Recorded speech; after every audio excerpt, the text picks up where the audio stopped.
दुनिया की पहली मर्दमशुमारी किस मुल्क में की गई?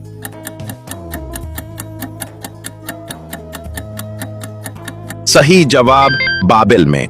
मोहनजोदारो की तहजीब किस दरिया के किनारे आबाद थी?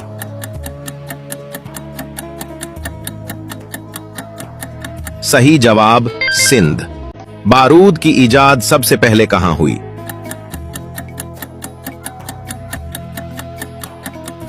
सही जवाब चीन में। सबसे कदीम मशहूर रसदगाह कहां बनी थी?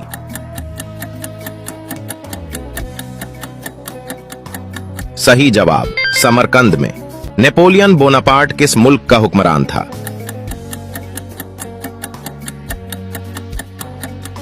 सही जवाब फ्रांस का। दुनिया का सबसे पुराना मारूफ तहरीरी कानून कौन सा है?